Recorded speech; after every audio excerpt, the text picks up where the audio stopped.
This is the second lecture for 3.2. The x and y intercepts just means the point where the graph crosses the axis.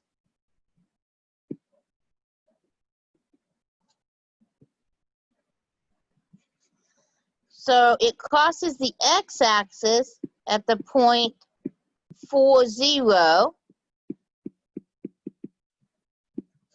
It crosses the y-axis at the point 0, -2.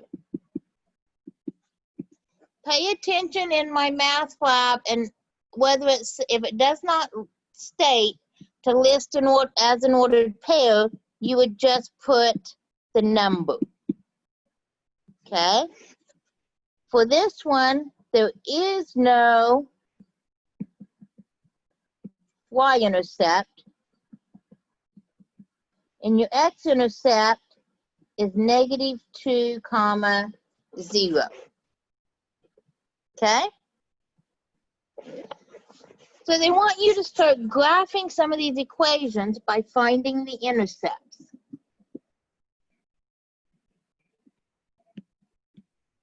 To find the x-intercept, you're going to let y equal 0, and you're going to find x. So I have 4 times x minus 3 times 0 equals 24. Well, 3 times 0 is just 0. So I have 4x equals 24, divide by 4, and my x-intercept is 6. To find the y-intercept, you do the opposite and you let x equal 0. So I'd have 4 times 0 minus 3y equals 24. Now, just like before, 4 times 0 cancels because that's 0. So I have -3y equals 24. Divide both sides by -3, and y equals -8.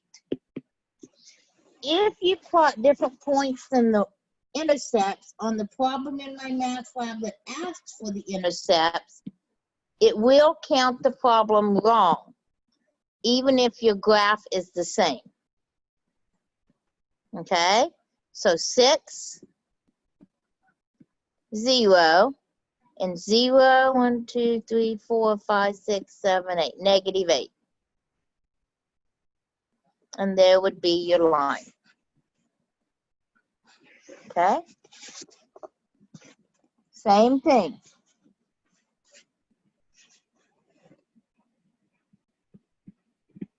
XY table, let y equal 0 and find x. So 1/2 x minus 2 times 0 equals 3.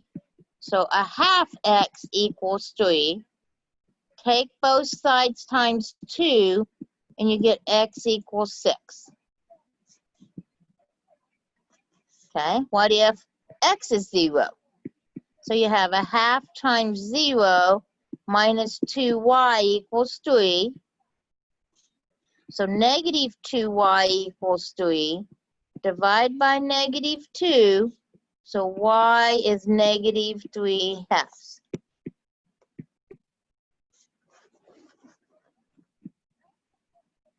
XY axis, 6, 0, so you don't go up or down any, and 0, -3/2, or -1.5, which is halfway between -1 and -2, and there's your graph. Okay? One more finding by intercepts. X, Y. If x is 0, we have 2 times 0 plus 3y equals 0. So we have 3y equals 0. Divide by 3. So in this case, the xy intercept and the y-intercept is the same. It's the point 0, 0. So putting a 0 in for y, we get 0 for x. This is one case where when you're graphing by using intercepts, you can put a different value for x for the second point.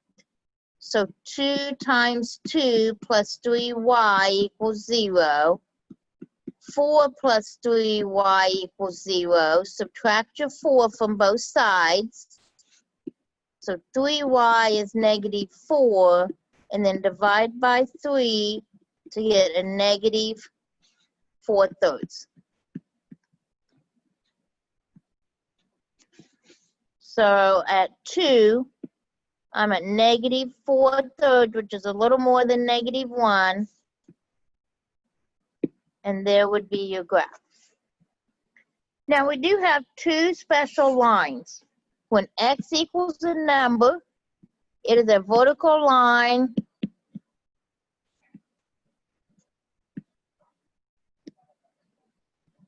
through 3 on the x-axis.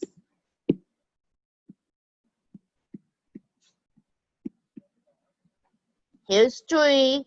It's just a vertical line straight up and down. So when you're graphing this in my math lab, you just make sure you pick 2 points straight up and down on that line. When it's y equals, it's a horizontal line